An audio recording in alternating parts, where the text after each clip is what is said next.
तरह तरह के फूल खिले रहते थे। गुलाब, गेंदा, चमेली, गुड़हल और सूरजमुखी। जब हवा चलती तो पूरा बगीचा महक उठता और ऐसा लगता मानो फूल भी एक दूसरे से बातें कर रहे हों। उसी बगीचे में एक नन्ही सी तितली रहती थी। उसका नाम था तारा। उसके पंख नीले, पीले और बैंगनी रंगों से चमकते थे। सुबह होते ही वो उड़ान भरती और हर फूल पर बैठकर उनसे रस लेती।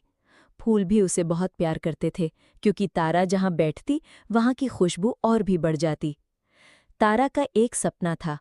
वो चाहती थी कि एक दिन वो पूरे जंगल के ऊपर उड़कर सूरज की रोशनी को सबसे पहले देखे। लेकिन उसे डर भी लगता था, क्योंकि बगीचे के बाहर बहुत बड़ा और अनजाना संसार था। वहाँ बड़े बड़े पक्षी, हवाएं और बारिश थीं जो नन्ही तितली के लिए खतरनाक हो सकती थी। बगीचे में तारा के कई दोस्त थे। भौरा मोती, जो हर वक्त गुनगुनाता रहता था। मधुमक्खी रानी, जो शहद इकट्ठा करने में व्यस्त रहती थी। छोटी गिलहरी चिंकी, जो पेड़ की डाल पर खेलती रहती थी। वे सब तारा को समझाते, इतनी ऊंचाई तक उड़ने का सपना मत देखो, तुम्हें खतरा हो सकता है। लेकिन तारा मुस्कुराकर कहती, अगर कोशिश ही न करूं तो सपने पूरे कैसे होंगे।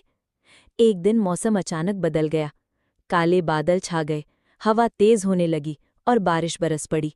बगीचे के सारे फूल झुक गए। तारा डर गई, लेकिन उसने हिम्मत नहीं हारी। उसने अपने पंख समेटे और एक बड़े पत्ते के नीचे छुप गई। जब बारिश रुकी तो तारा ने देखा कि कई फूल टूट चुके हैं। उसकी प्यारी जगह बिखर गई थी। तारा का दिल उदास हो गया। उसने सोचा, अगर मुझे सच में मजबूत बनना है तो सिर्फ बगीचे तक ही सीमित नहीं रहना होगा, मुझे दुनिया देखनी होगी। अगली सुबह तारा ने अपने छोटे से बगीचे को अलविदा कहा और उड़ान भर दी। पहले वो पास के खेतों में गई। वहां उसने पीले सरसों के फूल देखे। फिर वो जंगल पहुंची, जहां ऊंचे ऊंचे पेड़ और रंग बिरंगे पक्षी थे। लेकिन रास्ता आसान नहीं था। कभी तेज हवा उसे गिरा देती, कभी बड़ा पक्षी उसे पकड़ने दौड़ता, पर हर बार तारा अपनी फुर्ती से बच निकलती थी। कई दिनों की यात्रा के बाद एक सुबह तारा पहाड़ की चोटी तक पहुंची।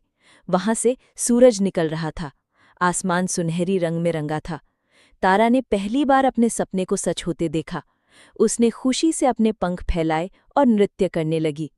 उसने समझा, सपने पूरे करने के लिए साहस चाहिए। अगर डरते रहे तो जिंदगी बस एक बगीचे तक ही सीमित रह जाएगी। तारा अपने बगीचे वापस लौटी। उसके दोस्त हैरान रह गए। उन्होंने उससे उसकी यात्रा के किस्से सुने और प्रेरणा ली। अब तारा केवल एक साधारण तितली नहीं रही, वो पूरे बगीचे की हिम्मत और उम्मीद का प्रतीक बन गए। ऐसे और कार्टून वीडियो देखने के लिए वीडियो को लाइक और चैनल को सब्सक्राइब